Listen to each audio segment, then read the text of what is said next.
Hello friends, नमस्कार. स्वागत आहे तुमचं स्वीट अँड स्पायसी किचनमध्ये. श्रावण महिना म्हटलं की या महिन्यामध्ये भरपूर सारे सण येतात, तसेच भरपूर सारे उपवास व्रत असतात. तसेच या महिन्यामध्ये केली जाते ती म्हणजे सत्यनारायण पूजा. सत्यनारायण पूजेसाठी लागतो तो म्हणजे हा प्रसादाचा शिरा. हाच प्रसादाचा शिरा सव्वाच्या प्रमाणात कसा तयार करायचा हे मी तुम्हाला दाखवणार आहे. हा प्रसाद सव्वाच्या प्रमाणातच तयार केला जातो.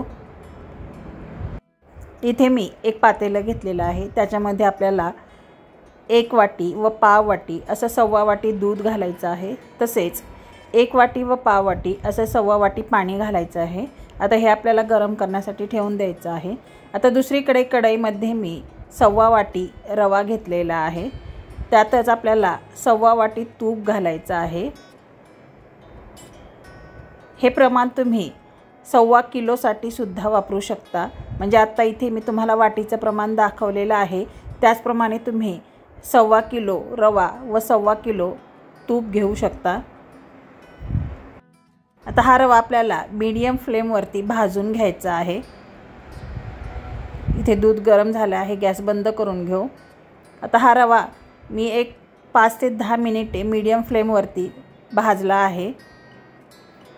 आता याच्यामध्ये आपल्याला 2 ते 3 बारीक कट करून घेतलेल्या केळी घालायच्या आहेत. केळी घातल्यानंतर हा रवा व ही केळी आपल्याला 4 ते 5 मिनिटे परतवून घ्यायची आहे. आता इथे रव्यामध्ये केळी छान मिक्स झाली आहे. आता याच्यामध्ये आपण जे दूध व पाणी गरम केलेलं आहे ते घालूया. आता हे व्यवस्थित मिक्स करून घ्यायचं आहे. हे दूध आटेपर्यंत आपल्याला शिजवून घ्यायचं आहे. आता इथे दूध पूर्णपणे आटलेलं आहे. याच्यामध्ये आपण साखर घालूया. इथे मी सव्वा वाटी साखर घातलेली आहे. 1.25 किलो रवा जर असेल तर तुम्ही याच्यामध्ये 1.25 किलो साखर घालायची आहे. मी रवा 1.25 वाटीच घेतला आहे.